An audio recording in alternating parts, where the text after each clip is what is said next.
Welcome to your sleep story. I'm so glad you're here tonight. However this day went, whatever it asked of you, whatever it took, it is behind you now.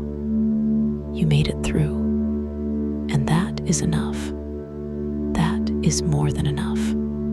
So let's begin. Before I take you anywhere tonight, I want to count you down from 10 to 1. And as I count, I'd like you to allow yourself to sink a little deeper into wherever you are right now. Feel the weight of your body. Feel what is beneath you, supporting you completely. And with each number, just let go a little more. 10. Allow your eyes to close. Gently, completely. There is nothing you need to see right now. 9. Feel your shoulders and let them drop as far as they want to go. 8. A slow breath in through the nose. 7. And all the way out. 6. Your hands. Feel them softening, opening. Whatever you have been holding today, you can set it down now. 5. Your jaw is soft. Your face is soft. 4. Your legs are heavy, warm. 3. You are drifting, not asleep yet, but moving that way. 2. The day is behind you, completely and entirely behind you. 1. And now, tonight's sleep story, the relaxation. Before we go anywhere, I want to stay here with you for a little while. Just here, just now, because this moment, this exact moment, right now, where you are lying in the quiet dark, it deserves a little attention, a little care. Take a breath in for me, from the very bottom of the belly. Good, and let it go. And as you breathe out, I want you to imagine that everything you were carrying today, every worry, every unfinished thought, everything that felt heavy, is just leaving with that breath, just drifting away. You don't have to carry any of it right now. You don't have to solve anything. You don't have to be anything other than exactly what you are in this moment. A person who deserves rest. A person who deserves sleep. Because you do. You really do. Whatever this day held, whatever was hard, whatever was heavy, whatever is still unresolved, you are here. You made it through, and that is enough. You are safe, and you are here. Bring your awareness gently to your feet now. Just notice them and allow them to soften. The toes uncurling, the arches releasing. All the small held tension of the day simply letting go. Let that softness travel upward, through the calves, through the knees, the thighs. All of it warm, all of it heavy, all of it resting now. Your lower back, your hips. Allow yourself to feel the surface beneath you taking your weight completely, fully. You don't have to hold yourself up anymore. You can let go. The earth has you. The bed has you. The belly soft. The chest soft. The heart beating steadily as it always has, as it always will. Your shoulders dropping, your arms heavy and warm, your hands open and still, the neck long and loose, and your face, let the jaw go. Let the forehead smooth. Let the eyes be completely still and soft behind their lids. There you are, from the top of your head to the tips of your toes, completely soft, completely warm, completely at rest. You've done so beautifully. Now, let me take you somewhere old, somewhere very quiet, somewhere that has been waiting patiently, without hurry, for a very long time. Come with me. The hill. Imagine a hill, not a dramatic hill, not a peak with sharp edges and cold wind. A gentle hill, the kind that rises slowly from the land around it. Its sides covered in long grass that moves in the faintest breeze. Its top wide and rounded, worn smooth by centuries of weather. It is evening. The light is fading, not gone yet, but going. The sky above the hill is a deep, soft blue, the color of the hour before true dark. The first stars are just becoming visible, faint and uncertain at first, then steadier as the light continues to leave. The air is cool, clean, still, the kind of stillness that settles over high places in the evening, when the wind that moves through the day drops away and leaves only quiet. You are standing at the base of the hill, looking up, and there at the top, the castle on the hill. You almost missed it. That is the thing about this castle. It does not announce itself. It does not rise dramatically against the sky.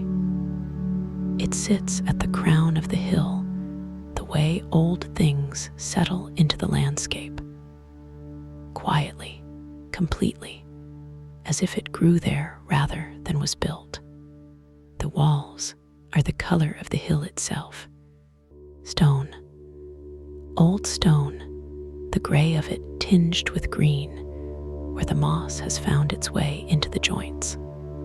Softened with lichen. The whole surface textured and alive in the way that only centuries of exposure gives to stone. The towers, there are 4 of them. 1 at each corner are still standing. Mostly, the tallest one is complete, its top broken in one place where something long ago gave way, but solid, enduring. The others are lower, their upper sections lost to time, but their bases deep and sure. 4 centuries of weather and they are still here. The gate at the front, the archway that was once fitted with heavy wooden doors, stands open. It has been open for a very long time. You stand at the base of the hill and look up at it, and something in you, something quiet, something that has been waiting for something without knowing what it was waiting for, recognizes this place. You begin to walk up, the path up the hill. The path is faint. It was a proper path once. You can see the evidence of it in the way the grass is slightly shorter here, slightly more compressed. The memory of many feet from a time when many feet came this way. But it has been years, many years. The grass has been reclaiming it slowly, gently, the way grass reclaims everything if given enough time. You walk slowly. There is no hurry here. There has never been any hurry on this hill. The grass is long on either side of the path, late summer grass, slightly seeding at the tips, the seed heads catching the last of the evening light and holding it, each one a tiny lantern. Wildflowers in the grass, small ones, the kind that grow in undisturbed places,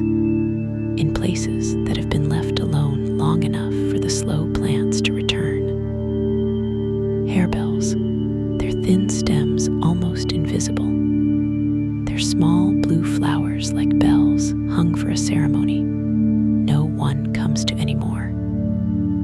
Tormentil, very small, very yellow.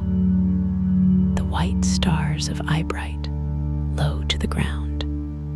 A rabbit appears at the edge of the path. It sits very still, regarding you with one dark eye. Then it is gone into the long grass, without sound, without hurry. The hill is alive, quietly, completely, in its own way. You continue up, the castle growing larger as you climb.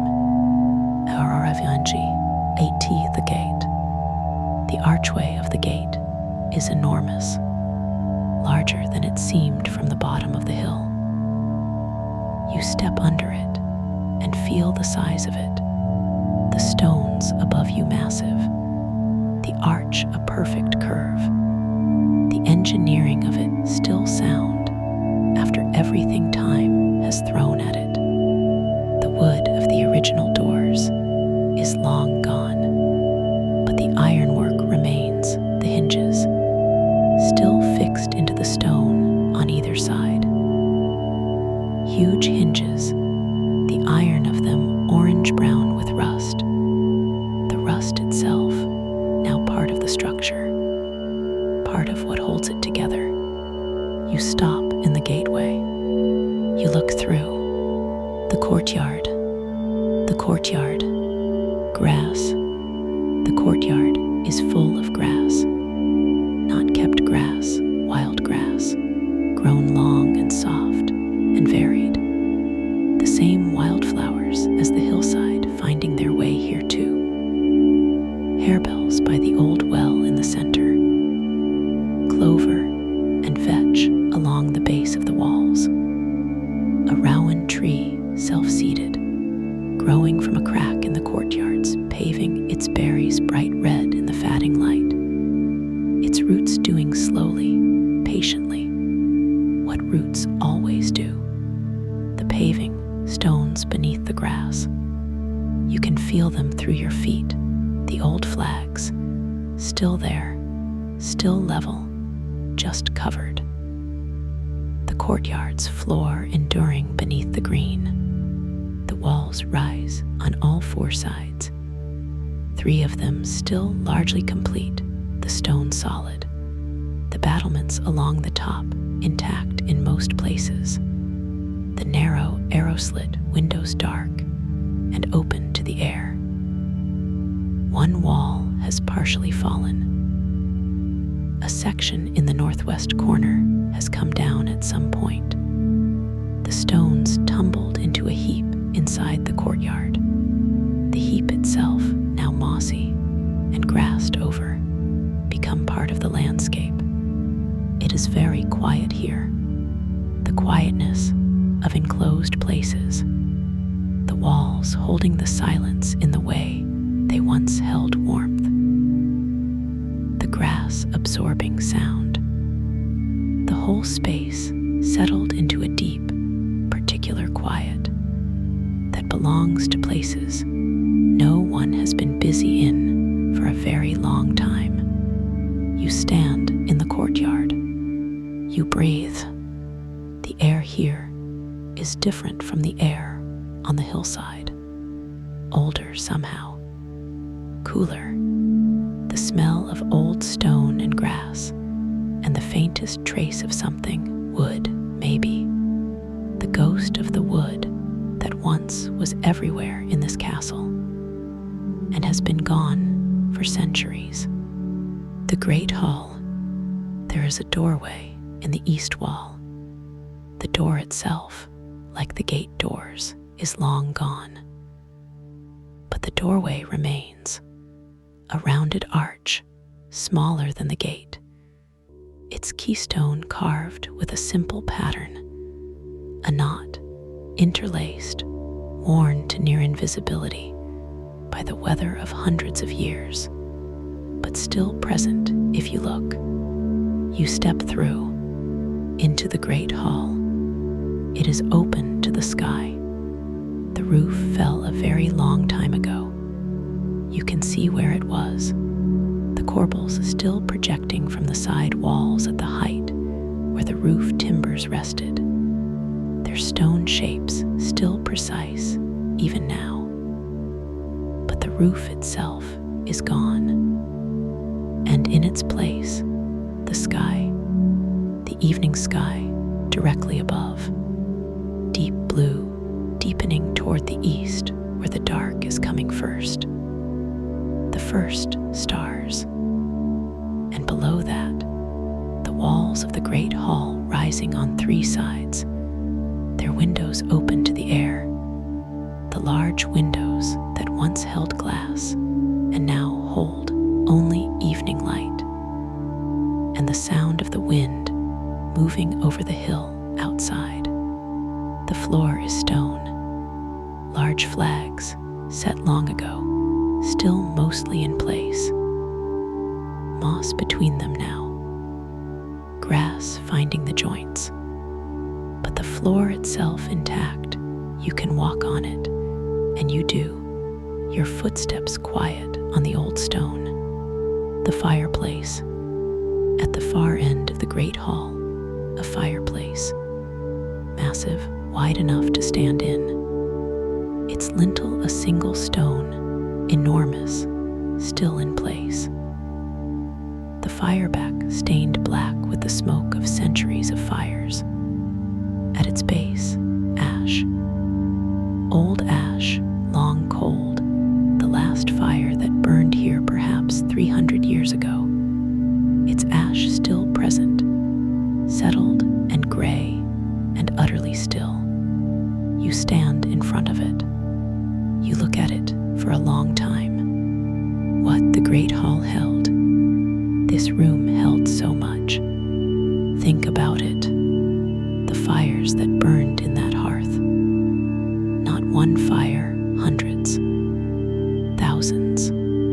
Every winter for perhaps 200 years, fires were laid and lit in this hearth, and the great hall filled with warmth and light and smoke. And the people of the castle gathered here. They ate here. Long tables. You can almost see them, the ghost of them in the space. The long tables running the length of the hall, benches on either side. The tables spread with whatever the season offered. They ate and talked and argued and laughed in this room. They were cold here too, because even the largest fire in even the largest hearth can only do so much in a room this size, with stone walls and a high roof and the wind finding every gap. They wore their cloaks at the table in winter. They moved their seats closer to the fire. They told stories here. In the evenings, when the meal was done and the fire was burning, they told stories. The stories that mattered to them, the histories of their family, the histories of this hill, the old stories that explained the world they lived in. Stories passed from person to person, voice to voice, across this floor, beneath this roof that is now gone. All of that happened here, in this room, in this silence. The room does not feel empty. It feels resting, as if everything that happened in it is still present somehow, folded into the stones, into the air, into the particular quality of the quiet. You stand in it, and you feel it. The tower, a staircase in the corner of the hall, stone steps, spiral, winding upward in the thickness of the wall. They are worn, deeply worn at the center of each step, the stone curved by the passage of so many feet over so many years. Worn smooth, worn hollow. You climb, slowly, one hand on the wall beside you. the stone cool and slightly damp, the texture of it rough and real under your palm. The staircase is narrow, the ceiling low. It turns as it climbs, each step the same width as the last. The light coming from arrow slits in the outer wall, small rectangles of evening sky, moving past you as you ascend. And then, the top, you step out onto the roof of the tower. The whole world opens. The view from the tower. The hill falls away in every direction. The countryside below, fields and hedges, and the dark shapes of distant trees. The occasional pale line of a road. The far-off cluster of lights that is a village going about its evening. All of it spread out below you in the last of the evening light, the colors muted and soft and very beautiful. And above, the sky, from up here on the top of this tower, on the top of this hill, the sky is everything, not bounded by rooftops or trees or the edges of streets. The full sky, from horizon to horizon, the deep blue of it moving toward the dark. The stars, they are coming out properly now, one by one, and then in clusters, and then, as the last of the day's light leaves, everywhere, more than you can count, more than you can take in. The sky full of them, the Milky Way, a soft river running from south to north, the familiar shapes of the constellations finding themselves in the general brightness, the stars above the forgotten castle, above the silent hill, above you standing on the tower. It is very still up here. The wind that was on the hill on the way up has dropped to almost nothing. Just the faintest movement of air, the gentlest breath of the night beginning. You can hear nothing from the world below. No traffic, no voices, nothing but the faintest sound of the grass on the hillside moving in that gentle air. A sound so slight, it is almost not a sound at all. And your own breathing, slow, easy. The castle 18 night. You stay on the tower for a while. You don't need to do anything. You just stand and breathe and look at the stars and feel the old stone of the battlements under your hands, rough and solid and cool. The stone worn at the top where generations of hands have rested on it, exactly as yours are resting now. The moon is rising. To the east, above the low hills there, a brightness building. And then the edge of the moon appearing, full or nearly full, its face lit and warm-looking even from this distance. The moonlight falls on the castle, on the stone walls of the courtyard below, on the rowan tree, its berries now silver red in the moonlight, on the fallen section of wall, the tumbled stones casting soft shadows across each other. The castle in moonlight. It is one of the most beautiful things you have ever seen. The old stones holding the light the way they hold everything, completely, without effort, as if this is simply what they were made to do. You breathe. You are very still. There is nothing required of you here. There never has been in a place like this. The castle doesn't need anything from you. It has been here for 500 years without needing anything from anyone. tonight, it is sharing itself with you. The moonlight, the stars, the silence, the extraordinary peace of a place that has been left alone long enough to become completely itself. The room in the tower. You go back down the stairs, slowly, carefully, one hand on the wall, and on the way down, a doorway, a small room off the staircase. You almost miss it. The doorway is low, set back slightly into the wall. You duck through. The room is small and round, a tower room, following the curve of the tower's exterior. A single window, the arrow slit you saw from outside, the stone floor, the curved walls, and in the room, somehow impossibly, warmth. Not from a fire. There is no fire. The warmth of stone that has absorbed the day's sun through the narrow window and held it. A small, particular, very gentle warmth. The room holding the warmth of the day, even as the night outside deepens. You sit against the wall, the stone at your back, warm through your coat, the window showing you a thin slice of the night sky, just that narrow rectangle, and in it, one bright star, just one, perfectly framed, perfectly still.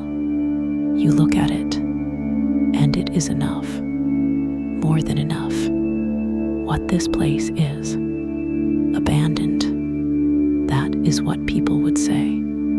Abandoned, but that is not quite right. Abandoned suggests it was left carelessly, left without intention, left in a way that suggests someone might be coming back. This castle was not abandoned. It was finished. The people who lived here finished living here, and they left. And the castle began a different kind of life. A slower life. A quieter life. The life of a place belonging to the hill, and the sky, and the grass, and the slow, patient work of time. And in that life, it has become something that it could not have been when it was full of people, and noise, and fires, and horses, and all the activity of a household. It has become this quiet, this particular, extraordinary, deep stillness, this place where the stars are very clear, and the grass grows in the courtyard, and the rowan tree does what rowan trees do, and the stone holds the warmth of the sun even into the night. It took 500 years to become this. You could not rush it. You could not plan it. It simply happened slowly, over all that time, in the absence of hurry. And tonight you are here for it. The stars above the courtyard. You go back to the courtyard. You lie down in the grass. Of course you do, because lying in the grass, in the courtyard of a forgotten castle, under a sky full of stars, is exactly the right thing to do. The grass receives you, long and soft and slightly cool. The smell of it, the clean, green, slightly sweet smell of meadow grass at night, the earth beneath it adding its own deep smell, the two together something that is entirely itself, entirely right. Above you, the sky, framed by the castle walls on three sides, open on the south where the section fell. A rectangle of sky, irregular at the edges where the battlements rise and dip, filled with stars. You look up at them and feel what everyone feels when they look at a sky full of stars from somewhere dark enough to really see them. Very small and very held, both at once. Small because of course you are small. Of course this hill and this grass and this castle are small in the face of what the stars represent. The distances, the numbers, the age of it, and held because somehow, despite all of that, here you are, on this hill, in this grass, under this sky, and the universe, for all its vastness, has arranged for you to exist in it and to be lying in the grass of a ruined castle looking up. That is not nothing. That is remarkable. You breathe in, out. The stars are very still above you. The sounds of the hill, 18 night. The hill is not silent. That is something you notice, lying in the grass. It is quiet, deeply, profoundly quiet, but not silent. There are sounds, small ones, close ones, the sounds of the night that you can only hear when everything louder is gone. The grass, moving very slightly in the barely there night air. Each blade finding its own small movement. The seed heads tracing tiny arcs. A sound so slighted is more texture than sound. The feeling of the hill breathing. A moth somewhere nearby, the soft, dry sound of wings. A large moth navigating the darkness with senses that are not sight, following the traces of scent and warmth that guide it. You don't see it, but you hear it briefly, and then it is gone into the dark. An owl, far away from the trees at the base of the hill. A tawny owl, its call carrying up the hillside in the still air, round and resonant and completely unhurried, calling once, and then again from a slightly different position, and then silence. A bat above the courtyard walls, a shape quick and erratic, tracing the angles of the walls in search of the moths that gather in the warmth stored in old stone. The bat does not make a sound you can hear, but you can see it, just barely, against the slightly lighter sky. The castle alive with the night alive in the castle, growing still. The grass is soft beneath you. The sky is above you.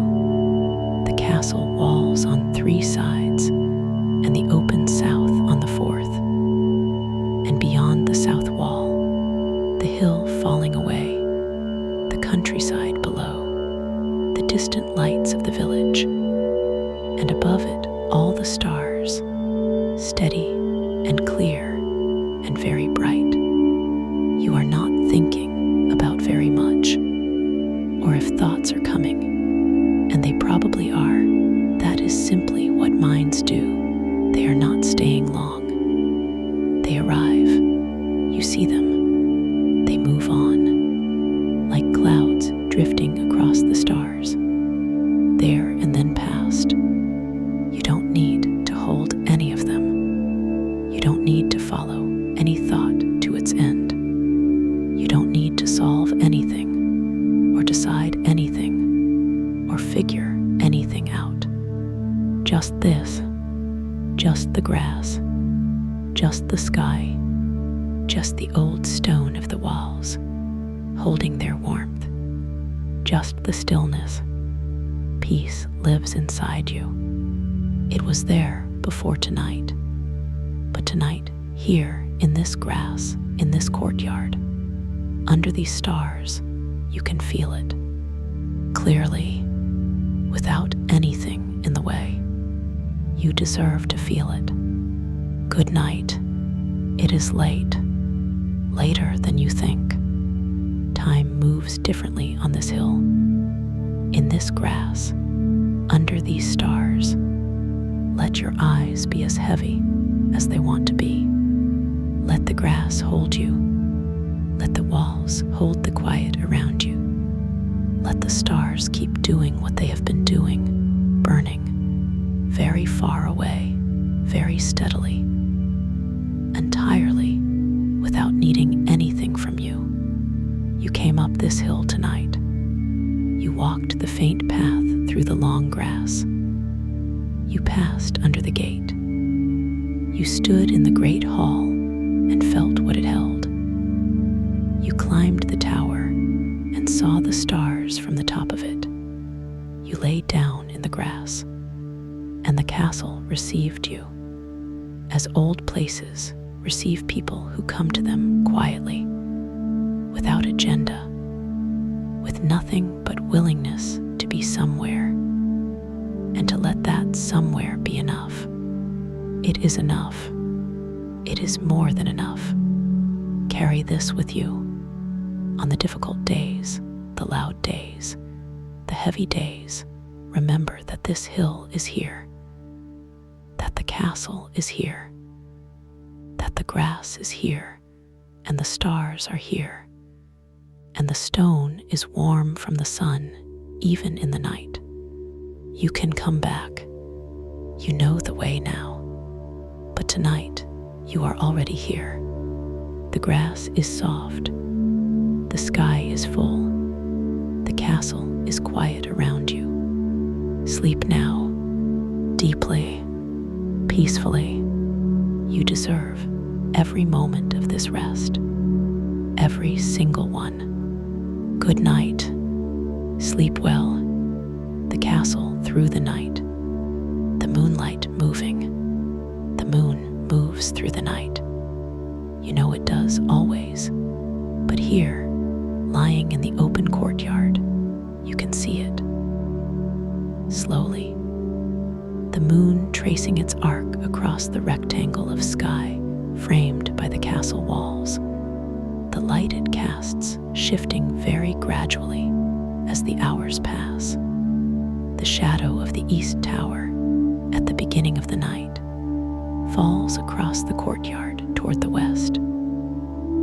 By midnight, the moon is high, and the shadows are directly below things, pooled at the bases of the walls.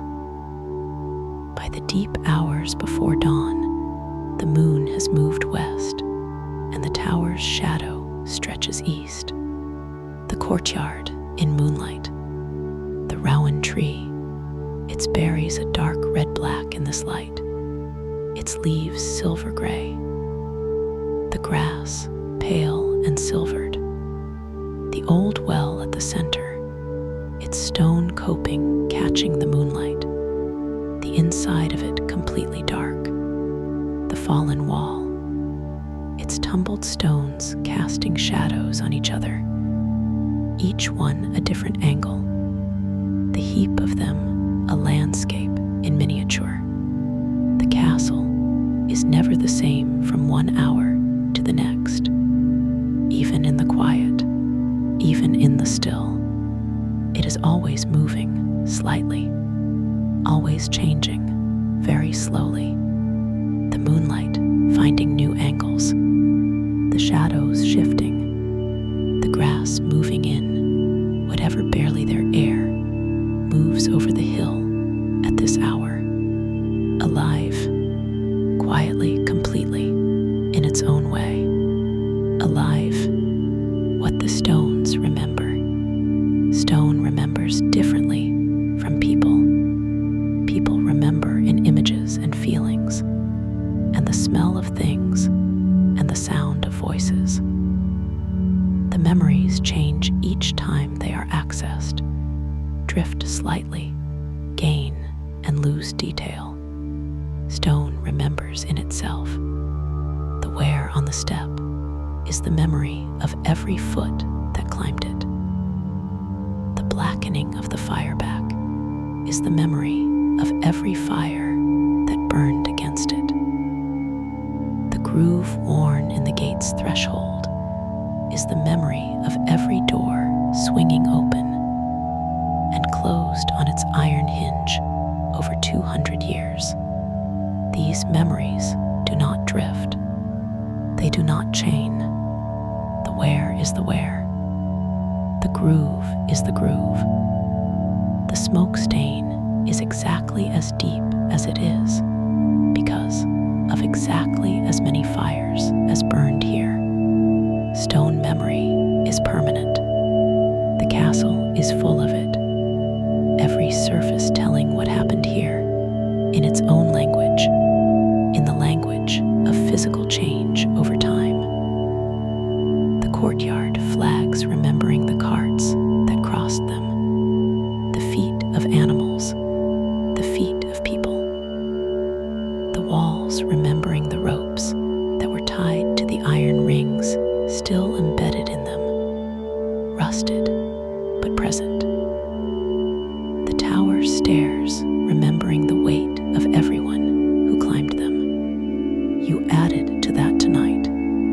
Your hand on the wall of the staircase, your feet on the worn steps, your body in the courtyard grass, a very small addition to a very large memory, but present, the rowan tree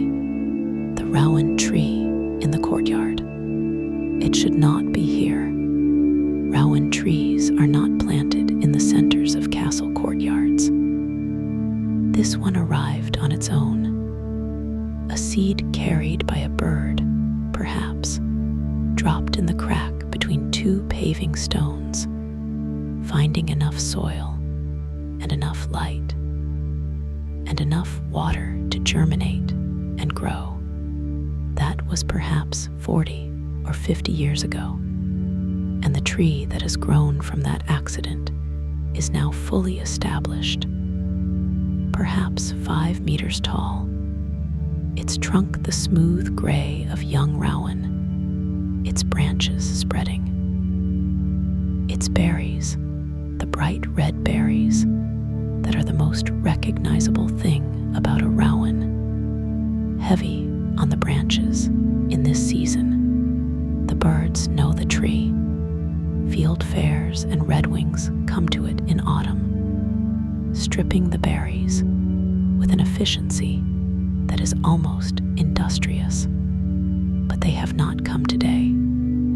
The berries are still full on the branches, the tree laden with them, the red of them extraordinary against the old gray stone of the courtyard walls. Rowan trees were planted near old houses and castles for protection. Not this one.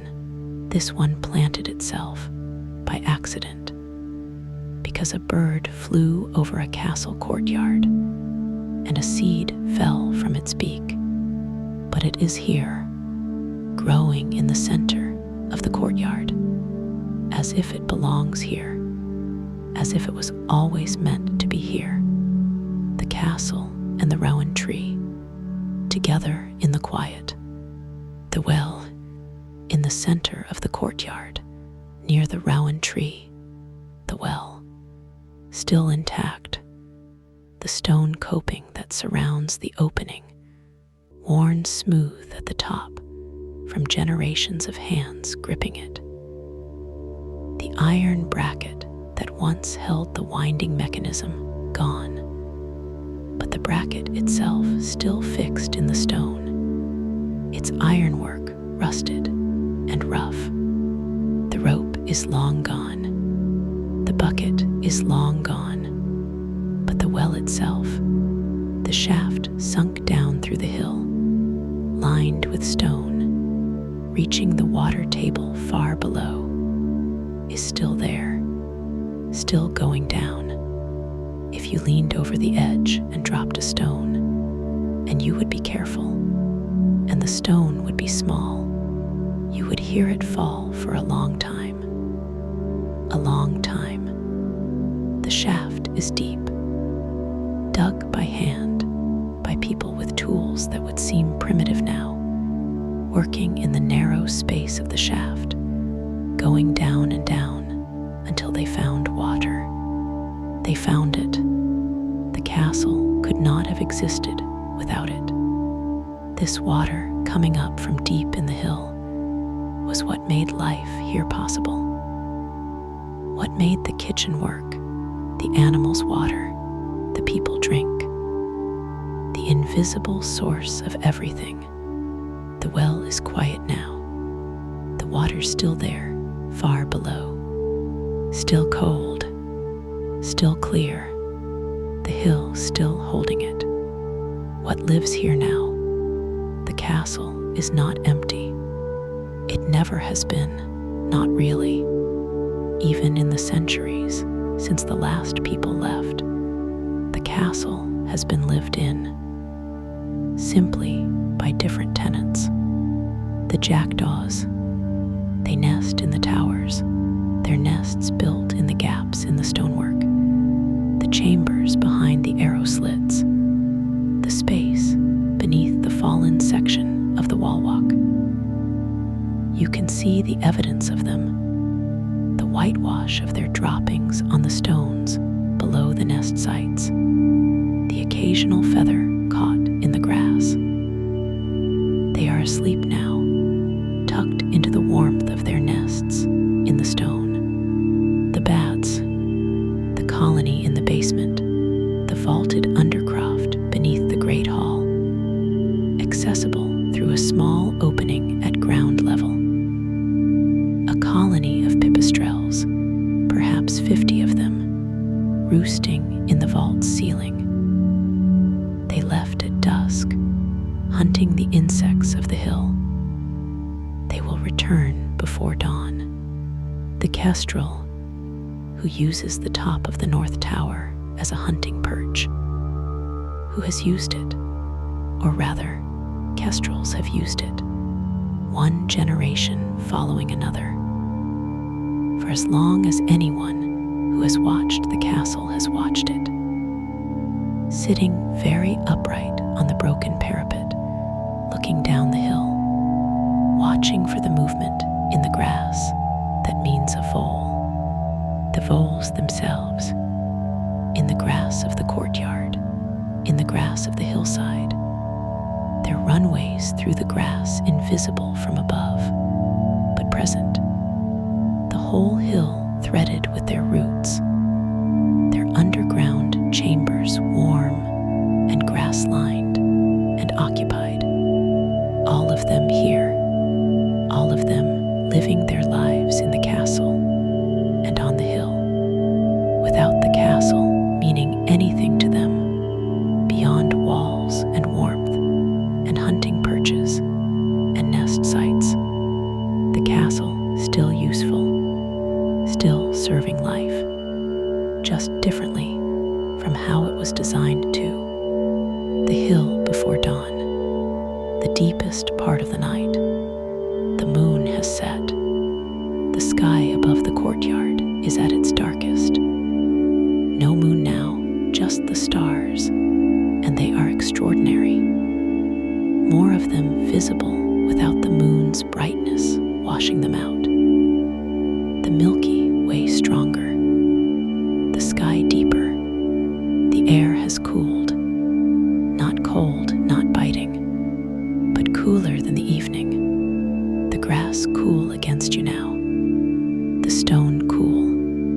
In the towers, the jackdaws are still. In the undercroft, the bats are still, those that have returned.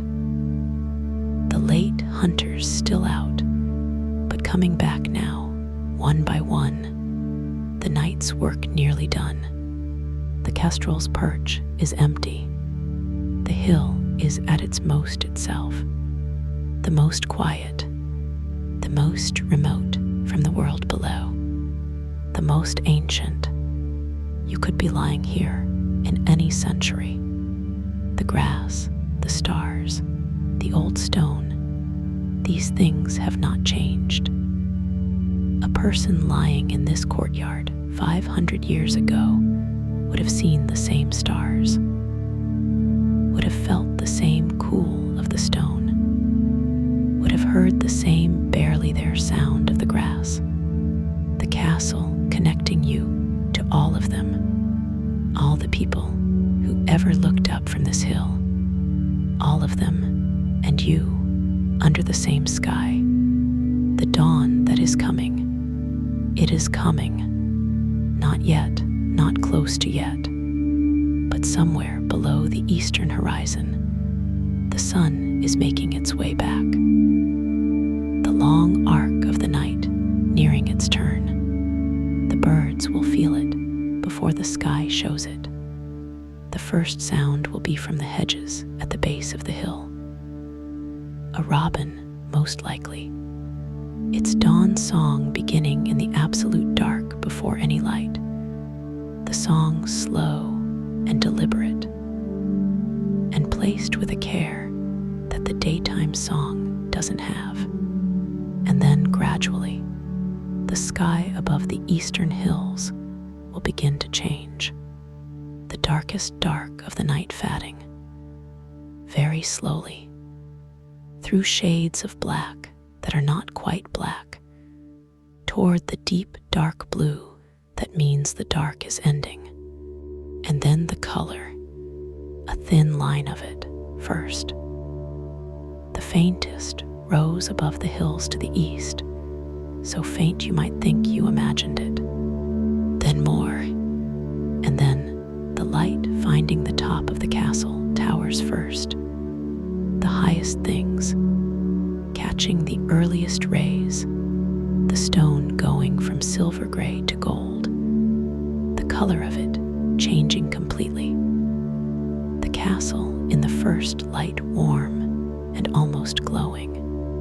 The jackdaws waking, their sharp calls beginning above the towers. The kestrel taking its place on the north parapet. The dew on the grass catching the light. Each drop its own small brightness.